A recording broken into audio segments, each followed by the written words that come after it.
तो जय हिंद फ्रेंड्स। जैसा कि आप जानते हैं कि हम धीर सिंह धाबाई की शिक्षा मनोज्ञान की बुक पढ़ रहे थे, ठीक है। तो हम पेज नंबर 80 पढ़ चुके हैं, पेज नंबर 79 पढ़ चुके हैं, पेज नंबर 80 पढ़ चुके हैं और अब हम देखने वाले पेज नंबर 81। देखेंगे पेज नंबर 81 में कौन कौन से कॉन्सेप्ट लिखे हुए हैं, ठीक है। इस वाले सेशन में क्या करते हैं, सिर्फ और सिर्फ बातचीत के थ्रू कॉन्सेप्ट को समझने की कोशिश करते हैं, कॉन्सेप्ट को याद करने की कोशिश करते हैं, साइकोलॉजी से जुड़े हुए कॉन्सेप्ट, ठीक है। आप जानते हैं कि हम धीर सिंह धाबाई की शिक्षा मनोज्ञान की बुक को फॉलो कर रहे हैं, ठीक है। और पेज नंबर 81 को आज पढ़ने वाले, ठीक है। नो चोक, नो बोर्ड और no any type of notes writing, है ना, ओनली ऑन टॉकिंग, ठीक। तो बहुत सारे बच्चे देखो एकदम सहज होकर सिर्फ सुन के याद करना पसंद करते हैं ना, उनके लिए सेशन फायदेमंद हो सकते हैं, ठीक है। अगर इससे पहले वाला आपने जो चौक बोर्ड पर हमने अच्छे से देखा था, नोट्स बनाए थे, अगर वो सेशन लिया ना तो आपको चीजें बहुत ज्यादा क्लियरिटी से समझ आएगी। अदरवाइज अगर आप सीधा इस सेशन से जुड़ रहे हैं तब भी चीजें अच्छे से समझ आएगी, ठीक है। देख लेते हैं पेज नंबर 81 में क्या गिवन है। देखो पेज नंबर 81 में यहाँ पे हमको संवेदना के बारे में और प्रत्यक्षीकरण के बारे में बताएंगे कि संवेदना क्या होती है, प्रत्यक्षीकरण क्या होता है, ये मानसिक प्रक्रियाएं हैं। तो देखो संवेदना के बारे में यहाँ पे दो पोर्शन, अगर इस पेज को हम दो पोर्शन में बांटे, एक इस तरफ का और एक इस तरफ का, तो इसमें है ना यहाँ संवेदना के बारे में गिवन है, देन यहाँ प्रत्यक्षीकरण के बारे में गिवन है।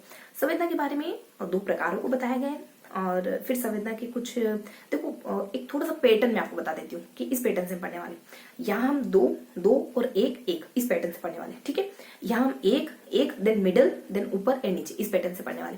अब इनमें देखने क्या वाले, देखो यहाँ पे तो दोनों ही प्रकार देखने वाले, प्रकार देन अर्थ देखने वाले, देन गुणों को देखने वाले, देन अर्थ को देखने वाले, ऊपर परिभाषाएं वगैरह, देन विशेषताएं वगैरह। एक बार और दोहराएंगे, दो प्रकार देखने वाले, अर्थ और गुण देखने वाले। सेम दो शब्द, प्रकार अर्थ और गुण, दो तरीके से बांटते हैं संवेदना, उस वजह से प्रकार देखेंगे, अर्थ देखेंगे, गुण देखेंगे, देन परिभाषाएं देख लेंगे, देन इसकी क्या क्या विशेषताएं। देखो परिभाषाएं विशेषताएं होती है तो बिल्कुल सेम यूं याद हो जाएगा, बिल्कुल 2 मिनट का सेशन लगने वाला है, ठीक है। मतलब 2 मिनट का ये वाला पोर्शन याद करने में समय लगने वाला है आपको, ठीक है। तो इस तरीके से हमने संवेदना को पढ़ना है, प्रकार देखने, अर्थ देखना है, गुण देखेंगे पहले, फिर अर्थ और स्वरूप वगैरह जान लेंगे थोड़ा सा परिभाषाओं के थ्रू, देन इसकी परिभाषाएं क्या होती है वो देखने वाले। अर्थ और स्वरूप बाकी बात तो एक ही, और विशेषताएं भी और परिभाषाएं बात तो एक ही है ना, दोनों ही बात एक ही, लेकिन फिर भी अपन थोड़ा सा डिफरेंट इन दोनों को सेपरेट पढ़ेंगे, क्योंकि सेपरेट गिवन है तो सेपरेट पढ़ लेंगे, ठीक है।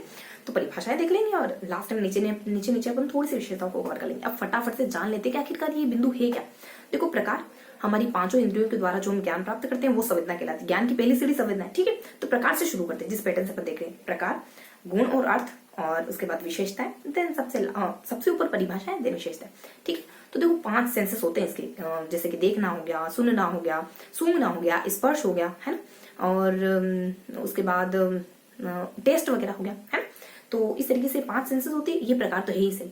इसके अलावा कुछ 3 प्रकार होते हैं, जैसे कि बेसिक से, जैसे कि संवेदी हो गया, निरपेक्ष हो गया और विभेदी हो गया। इस तरीके से 3 प्रकारों में बताया गया, ठीक है। इसको मोटा मोटी समझेंगे, इसके 3 प्रकार होते हैं, संवेदी है, निरपेक्ष, विभेदी। विभेद मतलब उद्दीपकों में कोई भी 2 कंपोनेंट हो ना, उनमें अंतर होना चाहिए।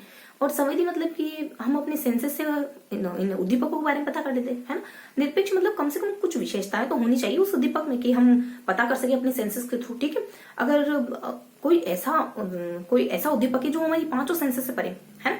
तो देखो हम यही कहते हैं ना कि हम भगवान को देख नहीं सकते, सुन नहीं सकते, तो भगवान है ही नहीं।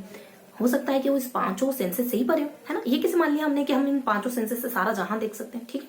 तो ये कौन सी कसौटी हुई कि जो हम इन 5 सेंसेस से फील कर सकते हैं, एक्सपीरियंस कर सकते हैं, वही एग्जिस्ट करता है ना। ये 5 सेंसेस किसने दिया आपको, ठीक है।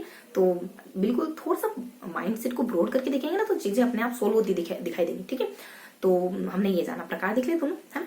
तो वो 5 सेंसेस वाले प्रकार तो हैं ही, और दूसरे 3 प्रकार देख लिए, ठीक है, जिसमें अपन संवेदी कह देते हैं, जिसमें अपन निरपेक्ष कह देते हैं, जिसमें हम विभेद वाला कह देते हैं। तो 3 ये प्रकार हो गए। अर्थ देख लेते हैं, थोड़ा सा अर्थ है, और पहले गुण पढ़ेंगे, गुण देखेंगे उसके बाद अर्थ देखेंगे। तो वो संवेदना के क्या क्या गुण हो सकते हैं। संवेदना के ना 3 पैटर्न में गुण हो सकते हैं, 2 है ना, इस तरीके से पढ़ने वाले हैं। संवेदना में देखो स्पष्टता पाई जाती है, सशब्द देखो तो स्पष्टता वगैरह पाई जाती है, और देन कुछ स्थानीय चिन्ह वगैरह होते हैं संवेदना में, ठीक है। और 2 तो ये हो जाते हैं, उसके बाद एक तीव्रता हो जाती है, एक अवधि वगैरह हो जाती है, ठीक है। उसके बाद एक प्रकार हो जाता है और एक प्रसार हो जाता है। संवेदना के प्रकार होते हैं और प्रसार, इस तरीके से हमने ना दो की कैटेगरी करके 6 विशेषताएं देख ली, ठीक है। और 2 स से आने वाली, जैसे कि स्पष्टता और एक स्थानीय चिन्ह, 2 स से क्लियर हो जाएगी अपनी, ठीक है। और 2 हो जाएगी अपने तीव्र और तीव्रता और एक अवधि वगैरह, है ना, टाइम और फास्ट, टाइम फास्ट, है ना, फास्ट चलता है टाइम, तो टाइम और फास्ट इस तरीके से ध्यान रखेंगे अपन, 2 शब्दों से ध्यान रखेंगे सेम, और 2 टाइम फास्ट करके ध्यान रखेंगे। फिर 2 भी सेम प्रोनाउंस करते हैं, प्रसार और प्रकार, ठीक है, इस तरीके से हो जाते हैं। तो इस तरीके से टोटली इसमें 6 विशेषताएं पाई जाती संवेदना में। ओके, देन गुण भी हो गए हमारे, मतलब विशेषता को गुण को बात एक ही। ठीक है, तो हमारे गुण कंप्लीट हो गए। अब देखो संवेदना का मीन्स क्या होता है, अर्थ क्या होता है, स्वरूप क्या होता है। देखो 2 व्यक्ति आते हैं। संवेदना ज्ञान की पहली सीढ़ी है। जब आप आपके सेंसेस के द्वारा चीजों को, दुनिया को जानने की कोशिश करते हो ना, यही संवेदना है बेसिकली। ठीक है, तो इस तरीके से हम देखेंगे संवेदना का अर्थ क्या होता है, स्वरूप क्या होता है। ठीक है, तो इसमें हम 2 परिभाषाएं पढ़ेंगे, एक मोरिस की पढ़ेंगे, एक दास की पढ़ेंगे, मतलब मेरे दास की, यानी दास प्रथा चलती थी ना, तो किसी XYZ का दास है, उसने कहा। देखो मोरिस ने कहा कि जो भी मौलिक चीजें, जो भी आपके आसपास मौजूद है, उनको अगर आप अपने 5 सेंसेस के थ्रू, 5 सेंसेस का नाम लेते हैं, अगर इनके थ्रू आप फील कर पाते हो, तो वो ही संवेदना कहलाती है। और दास कहते हैं कि संवेदना है ना, एक पहली सीढ़ी होती है, पहले शब्द का इस्तेमाल करते हैं। मतलब पहली क्या होती है, एक मानसिक प्रक्रिया होती है किसी भी उद्दीपक को जानने की, है ना। पहली मानसिक क्रिया उद्दीपक को जानने की हमारी सेंसेस ही है, तो पहली मानसिक प्रक्रिया क्या होती है, उद्दीपक को जानने की संवेदना। ये कहा जाता है दास के द्वारा, है ना। तो दास के द्वारा तो कहा जाता है कि मैंने अनुसार तो देखो पहले मतलब ये मेरा पहला दास था, मान लो, तो पहला दास था, मतलब मैंने तो जिंदगी में एक ही दास रखा था, और ये मेरा पहला ही दास था। अब मैं दास प्रथा मिले करता भी नहीं और आगे रखू भी नहीं कहा। ठीक है, और इतनी दास प्रथा बंद भी हो जाती है। इस तरीके से कुछ अर्जुन का लेना है, तो हमने देख लिया पहली इसने कहा। तो इस तरीके से हमारे प्रकार वगैरह दोनों क्लियर हो गए, गुण भी क्लियर हो गए और परिभाषाएं भी क्लियर हो गई। अर्थ, गुण के बाद हमने अर्थ कहा था, गुण 2 शब्दों का, अर्थ 2 शब्दों का। ठीक है, तो प्रकार, गुण और अर्थ क्लियर हो गए। ठीक है, अब परिभाषाएं देखनी है, अब विशेषताएं देखनी है, सबसे ऊपर सबसे लास्ट। परिभाषाएं क्या है, देखो परिभाषाएं दी है, जलोटा ने दी है, और एक जेम्स ने दी। पहले जेम्स आता है, फिर जलोटा आ जाता है। जेम्स था तो आपने 1 लोटा पानी भर के जेम्स को भगा दिया। ठीक है, पोछा वोछा लगा के जेम्स को साफ कर दिया अपने घर से। ठीक है, तो देखेंगे जलोटा ने क्या दिया और जेम्स ने क्या। जेम्स कहते हैं कि ये ज्ञान की पहली सीढ़ी, वहीं जलोटा कहते हैं कि ये प्रारंभिक मानसिक प्रक्रिया है ना, पहली शुरुआती मानसिक प्रक्रिया, बिल्कुल साधारण सी मानसिक प्रक्रिया है। ठीक है, इस तरीके से कहते हैं, बहुत ही साधारण मानसिक प्रक्रिया है। मानसिक प्रक्रिया मतलब हमारे माइंड का काम करना, और हमारा माइंड ये सेंसेस के थ्रू तो सबसे पहले शुरुआत में ही चीजों को जानना, परखना सीखता है। तो ये तो सबसे साधारण और सबसे इजी मानसिक प्रक्रिया है। ठीक है, इतना कहते हैं जलोटा। ठीक है, तो इस तरीके से हमने देखा कि बिल्कुल साधारण से मानसिक प्रक्रिया कहते हैं जलोटा की। सबसे साधारण से मानसिक प्रक्रिया कोई हम संवेदना के नाम से जानते हैं ना। तो मान लो लोटे में साधारण सा जल भरा हुआ है, स्वच्छ निर्मल जल भरा हुआ, तो साधारण सा। ठीक है, तो इस तरीके से हमने इसके सारे बिंदु को देख लिया। हाँ, लास्ट बिंदु बच गया, परिभाषा हो गई, देन विशेषता देख लेते हैं। देखो विशेषताओं में क्या बताया जाता है, विशेषताओं में कहा जाता है कि वो जो हमने अभी देखा कि ज्ञान की पहली सीढ़ी होती है। 2 परिभाषा, तो 2 यही परिभाषा विशेषता ही होती है। देखो परिभाषा में क्या बताया जाता है, इसकी विशेषता ही तो गिवन होती है, तो परिभाषा वो वही आ जाएगी कि ज्ञान की पहली सीढ़ी होती है संवेदना। ठीक है, एक साधारण से मानसिक प्रक्रिया होती है, बहुत ही प्रारंभिक इनिशिएटिव, साधारण से मानसिक प्रक्रिया होती है। इसके अलावा इसमें अब 2 थोड़ी सी यूनिक सी, ठीक है, 2 थोड़ी अलग है इससे। इसमें उद्दीपक का होना जरूरी होता है, और ये ज्ञान, ये ना अर्थ रहित ज्ञान होती है। इससे कुछ खास अर्थ पता नहीं चलता वस्तुओं का। सिर्फ आप अगर 5 सेंसेस के थ्रू जानोगे, उसको बहुत ज्यादा एक्सप्लोर नहीं करोगे, तो कुछ खास पता नहीं चलता, यूं कहते हैं संवेदना से। तो ये अर्थ रहित ज्ञान होता है, ज्यादा कुछ खास पता चलता नहीं। उसमें उद्दीपक का होना कंपलसरी होता है। बिना उद्दीपक के आप ज्ञान हासिल नहीं कर सकते, क्योंकि उद्दीपक कोई तो हम इन 5 सेंसेस के थ्रू जानेंगे। बिना अगर कोई उद्दीपक ही मौजूद नहीं तो जानेंगे। तो इस तरीके से हमने समझना पड़ेगा, बहुत इजी समझना पड़ा। ठीक है, 2 प्रकार देखे, उसके बाद हमने अर्थ, गुण को देखा, देन अर्थ को देखा, 2 शब्द वाले, दिन ऊपर दिन नीचे, परिभाषा विशेषता, परिभाषा विशेषता। इस तरीके से हमने सबको जाना। प्रकार अपन जानते हो, 5 वगैरह आ जाते हैं, फिर 3 वगैरह आ जाते हैं, गुण 6 आ जाते हैं, जिसको अपन 2 करके याद कर लेते हैं। देन फिर अर्थ आ जाता है, जो बताने के लिए हमारे मेरा दास आ जाता है। ठीक है, दिन ऊपर दिन नीचे, परिभाषा देख लेते हैं हम। जम्स को आपने 1 लोटा पानी से भगा दिए, दोनों नाम आ जाते हैं। देन अपन नीचे फिर 4 विशेषताओं को देखते हैं, तो 2 विशेषता तो ये आ जाती है, 2 थोड़ी सी यूनिक आती, कहते हैं कि ये ज्ञान रहित होता है, और इसमें एक अनिवार्य शर्त ये है कि उद्दीपक सामने होना चाहिए। ठीक है, इस तरीके से हमने सारा कुछ पढ़ लिया संवेदना के बारे में, कंप्लीट संवेदना। देन अब देख लेते हैं प्रत्यक्षीकरण क्या होता है। देखो प्रत्यक्षीकरण में मैंने पैटर्न क्या बताया आपको। देन एक 2 पॉइंट देखेंगे, एंड एक मिडिल में पॉइंट देखेंगे, देन अप देन डाउन। ठीक है, तो 2 बिंदु देखेंगे अपन, ऊपर नीचे, देन फिर सेंटर में देख लेंगे, देन अप एंड डाउन। देखो बहुत इजी गोइंग दिखने वाले इसमें। ठीक, इसमें भी ऐसा ही दिखने वाले। परिभाषाएं आएंगी ऊपर, नीचे विशेषताएं आएंगी, और यहाँ बीच में यहाँ पैटर्न थोड़ा सा लगे ना, यहाँ पे वहां 2 तो यहाँ पे फर्स्ट सेकंड एंड बीच में एक पैटर्न, एक कॉन्सेप्ट की बने। अब वो क्या है, देखो ऊपर तो बताते हैं उपागमों के बारे में, नीचे बता देते हैं इसमें सिद्धांतों के बारे में, है ना, बीच में इसकी उप प्रक्रियाओं के बारे में बताते हैं। बहुत इजी सा पोर्शन रहने वाले ये भी। ठीक है, ऐसे शुरू करते हैं, आप डाउन मिडिल और फिर परिभाषा विशेषता देखते हैं। देखो अप एंड डाउन क्या बताया जाता है, उपागम बताए जाते हैं। बहुत इजी गोइंग उपागम है। उपागम क्या है इसमें, देखो अधोगामी उपागम है, ऊर्ध्वगामी उपागम है। अधोगामी उपागम, ऊर्ध्वगामी उपागम क्या होता है। ऊर्ध्वगामी जब आप अंश से समग्र की ओर जाते हो, है ना, ये अधोगामी उपागम होता है, ऊपर की ओर जाना, अंश से समग्र की ओर जा रहे हो। और अधोगामी उपागम क्या था, नीचे की ओर कैसे, यानी आप समग्रता से अंशों की ओर जा रहे हो। ठीक है, तो ये थोड़ा सा रॉन्ग प्रतीत होता है हमको, इतना सही नहीं लगता है समग्र से अंशों की ओर जाना। ठीक, तो इस वजह से ऊर्ध्वगामी तो कहेंगे आप अंशों से जब समग्र की ओर जाते हो। ठीक है, और अधोगामी कहेंगे जब आप होलिस्टिक से एक पोर्शन के हो जाते हो। तो इस तरीके से अधोगामी और ऊर्ध्वगामी के पोर्शन को हमने पढ़ लिया, ठीक है। तो ये हमारी हो जाती है उपागम, अधोगामी ऊर्ध्वगामी। ओके, अब देख लेते हैं उपागमों के बाद थोड़ा सा इनके सिद्धांत। अब इनके सिद्धांत कौन कौन से, संवेदना के सिद्धांत और प्रत्यक्षीकरण के सिद्धांत कौन कौन से। देखो प्रत्यक्षीकरण के सिद्धांत है ना सेम ये भी कुछ ऐसे ही पैटर्न बना है, तो 6 लेकिन अपन दो कर याद करेंगे।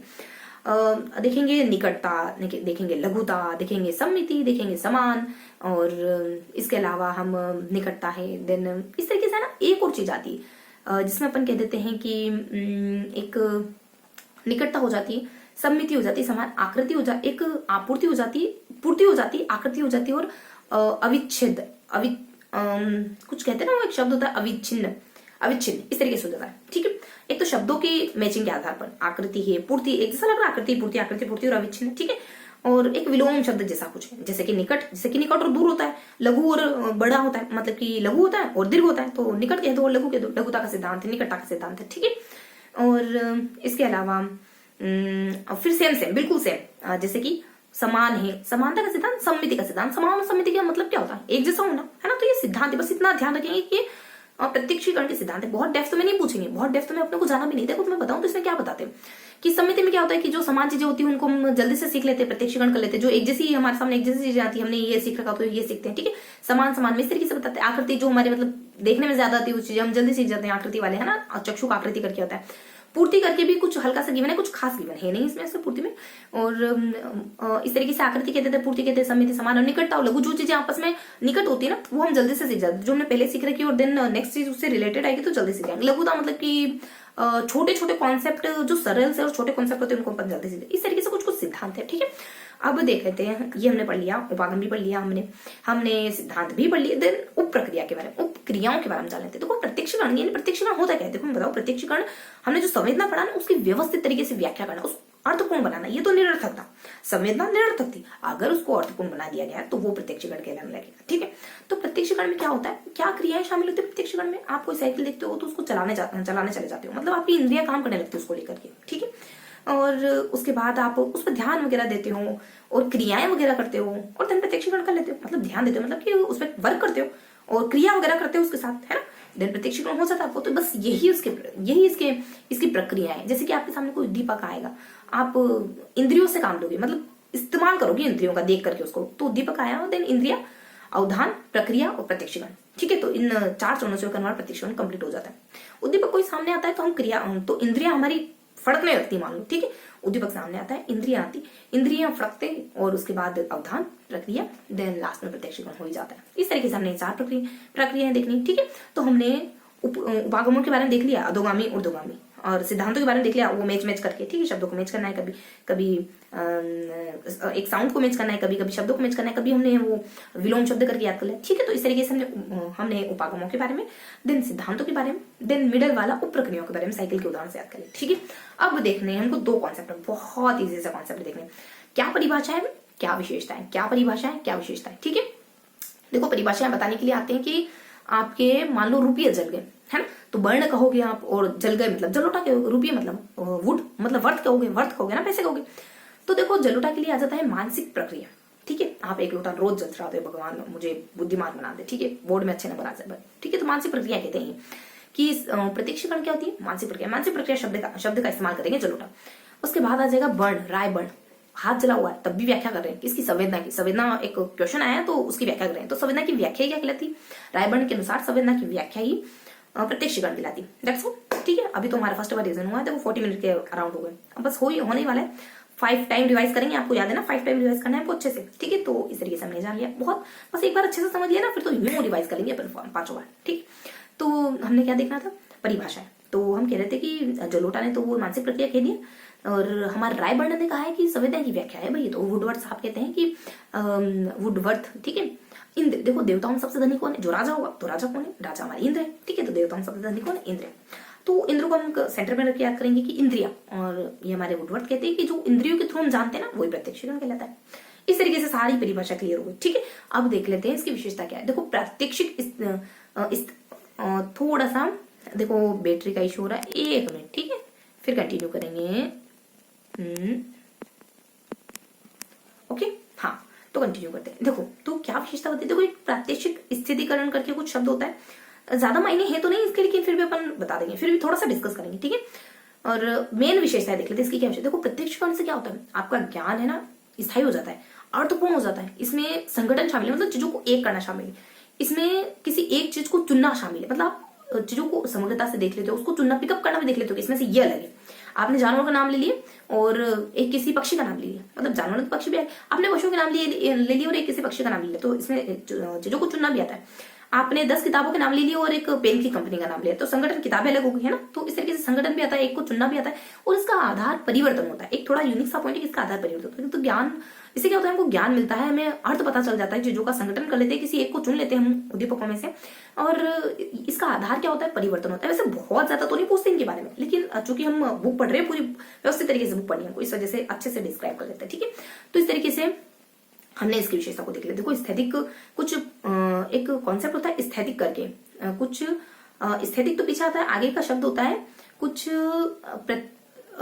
प्रत्यक्षीकरण स्थैतिक। प्रत्यक्षीकरण स्थैतिक, इसका मीन्स क्या होता है कि गतिशील चीजों में स्थिरता ढूंढना, ऐसा सा कुछ मीन्स होता है।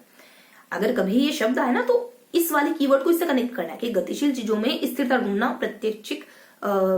प्रत्यक्षीकरण स्थैतिक कहलाता है। प्रत्यक्षीकरण कैसा, स्थैतिक यानी स्थिर, स्थिर में एक प्रत्यय लगा दिया तो स्थैतिक बन गया, ठीक है।